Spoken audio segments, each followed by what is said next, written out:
G'day, I'm Coach Jason Durrett, and I appreciate you for watching this video, and I appreciate you for trying to better yourself. My goal here is to improve the lives of as many people as I can. So if you even get one piece of valuable information out of this video, I urge you to like, subscribe, share, and hit the notifications. It'll help me reach more people and allow me to spend more time to make these videos for you. Enjoy.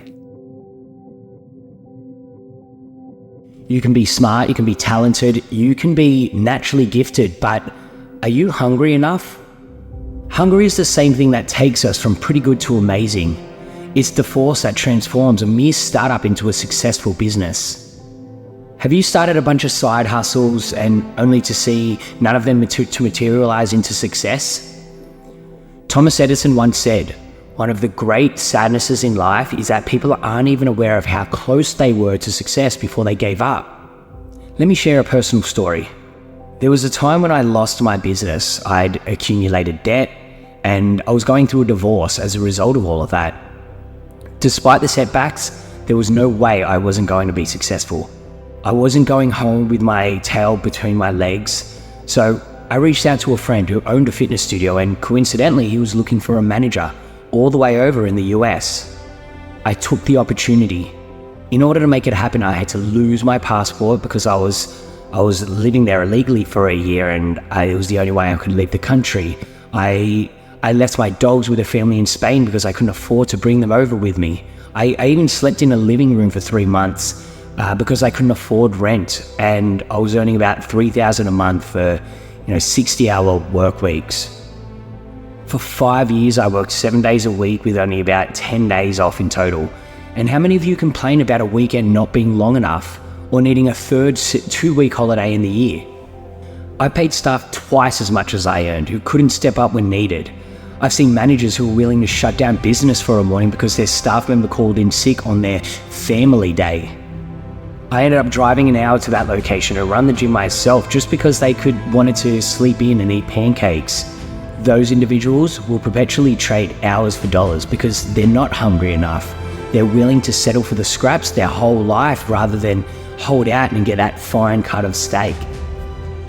So what distinguishes successful people from others? It's not talent, genetics, or family situations. It's hunger, it's desperation, it's obsession.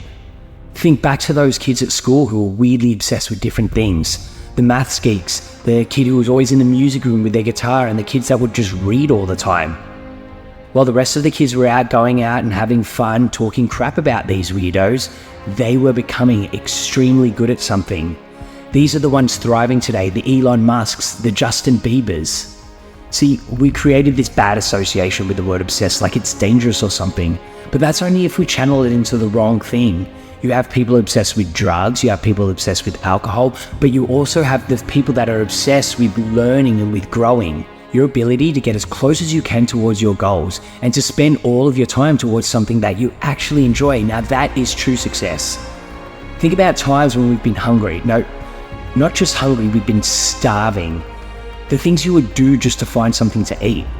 I'm pretty sure that's how spreading peanut butter on apples became a thing, because there is no way that is actually tasty. But anyways, you'd look through the fridge and you'd pull out that 3-day-old food and think it was the best thing you've ever eaten when we've already overlooked it for the last 3 days. We make the most progress when we are desperate. Those stories of heavy objects being on a kid and a little old lady comes up and picks it up when there's no way she would have done it in a regular day, just to save her child. You have no money and you need to pay for urgent medical bills, and somehow you figure out the way to scrape together that money. It takes that desperation to make these significant strides. Without it, we become passive, we allow obstacles to get in our way. The car is coming for your kid, but do you think that mum is going to let the thought of how much it was going to hurt her get in the way of protecting her child? No. Do you think getting your 8-hour beauty sleep is going to matter when you're overdue on your mortgage payments and the alternate scenario is that you and your family are homeless on the streets? So what is it that's going to take us from earning that 10K per month wage to earning 50K per month wage? We're not desperate anymore, okay? We live a comfortable life, we can pay our bills. That hunger that was once necessary to pay those bills is no longer there because we're being paid, but you're still not satisfied. In the back of your head, you're dreaming about that permanent vacation or buying that Lambo, but you're no longer willing to push as hard as you did when you just needed to eat. Desperation is 100% something that we can create. Desperation is a choice. It's a fire that we can ignite within ourselves. The first step, surround yourself with things that remind you of your goals. Have you ever been a little hungry and then walked past a restaurant with the smell of food wafting into the air?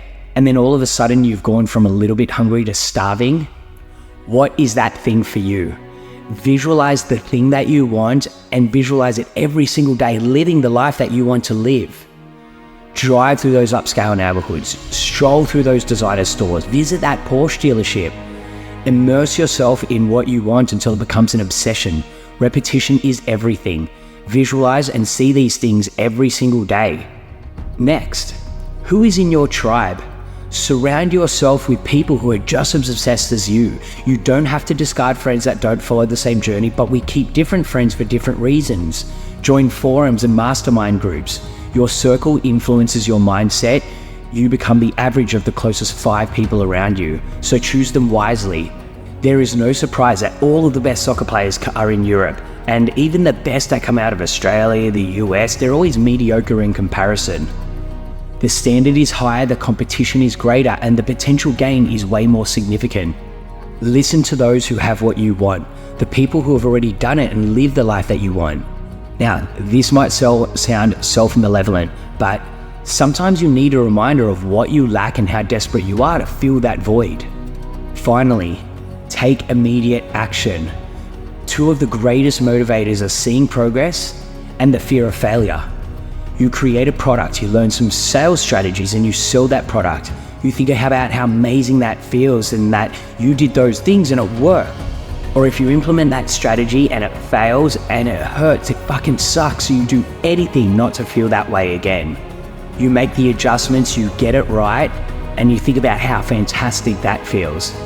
You have just entered this failure and progress loop, and then that will continue to grow and grow and grow, which is only possible by taking that immediate action. Don't just dream, do. Success is not just a spectator sport. It's for those who are willing to dare to take that leap. Taste even a morsel of success and you hunger for more. Balance is overrated. Look back on your life with pride, not regret. What fueled your passion, what pushed you to excel. So be hungry, be desperate, be obsessed. Don't tell yourself or let anyone else tell you that you're doing something wrong. You are finding meaning and value, you're becoming significant. And if someone wants to get in that way, then let them live a life of mediocrity. That's not for you. You owe it to yourself to live your potential.